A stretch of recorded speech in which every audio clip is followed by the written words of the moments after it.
Welcome to The Explainer. Today, we're jumping into Thich Nhat Hanh's incredible book, You Are Here. Think of it as a really simple, gentle guide to finding a bit of peace in our chaotic lives by focusing on the one place we can always find it, right here, right now. So let's figure out how to get there. But before we dive in, I have a quick question for you. Seriously, right at this very second, where is your mind? Are you really here with me? Or maybe you're thinking about a conversation you had yesterday, or you're already planning out your weekend. Just take a second and notice. That simple question is really at the heart of everything we're about to talk about. All right, so let's get into the book's core idea. It's all about being a guide to this exact moment. I mean, this is something we all do, right? We spend so much of our time and energy living literally anywhere but here. We get caught up in these loops about what we should have done, or we build up all this anxiety about what might happen tomorrow. And in the process, we totally miss the only moment we ever actually have. So the solution the book offers isn't some complicated, far-off goal. It's about finding freedom right here, in this moment, by just fully showing up for it. The big question, of course, is how in the world do we actually do that? Well, the book gives us this beautifully simple, super practical tool. It's like an anchor that we carry with us all the time, no matter what's going on. First, let's get one thing straight about what mindfulness means here. It's not about just zoning out or sitting in a silent room for hours. It's actually an active practice. It's about being fully engaged with your life moment by moment. It's a way of being, not just a thing you do sometimes. And here's that anchor. It is so simple. As you breathe in, you just say to yourself, I am breathing in. And when you breathe out, you just know, I am breathing out. That's it. That's the whole practice. And that simple little act can immediately pull your mind back from wherever it's wandered off to and plant it firmly in the now. So, why is this so important? What's the big deal about being in the present anyway? Let's talk about the so-called miracle of the present moment. You know, it really boils down to this simple contrast. On one side, you've got the state most of us are in a lot of the time. Lost in thought, stuck in regrets, worrying about the future. But on the other side, when you're truly alive in the present, you get to actually experience life with all its richness. Because at the end of the day, the here and now is the only thing we've really got. And what's so cool about this is that it means any moment can become your practice. You don't need a special room or a timer.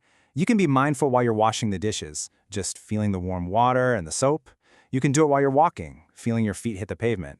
It turns these mundane, everyday things into a chance to be fully alive.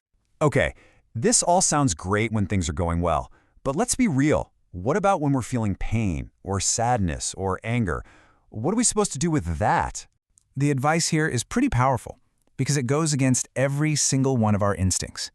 Usually when we feel pain, we want to run, push it away, distract ourselves with anything we can find.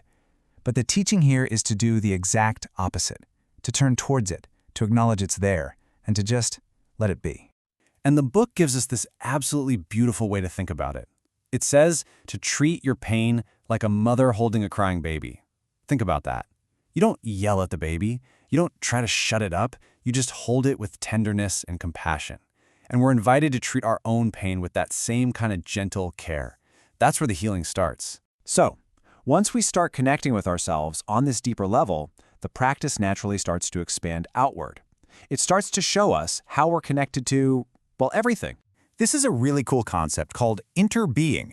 It's basically the idea that nothing exists all by itself. We're all deeply, fundamentally connected to each other and to the world around us.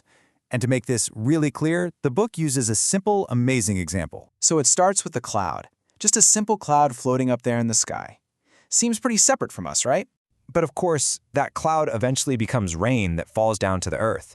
The form is changed, but the water is still there. And then that rain soaks into the ground and nourishes a tea plant, helping its leaves grow big and green. And finally, those leaves are picked, and they become the tea that's right there in your cup. So when you look into your cup of tea, you're not just seeing tea. You're seeing the rain. You're seeing the cloud. You're connected to all of it. That is interbeing. Pretty amazing. So after all that, where do we go from here? How do we take all these big ideas and actually start putting them into practice?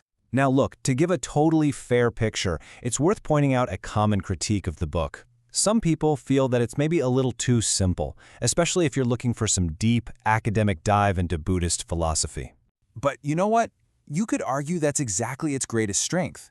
Its power is in how accessible it is. It's not supposed to be a dense textbook. It's meant to be a gentle friend, a constant reminder of how to come back home to yourself, again and again and again.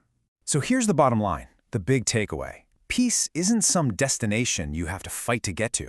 It's more like a seed that's already inside of you. Your only job is to water it, to cultivate it with your breath, with your attention, in this moment right now. So, what's one small thing you could do today to cultivate a little bit of that peace?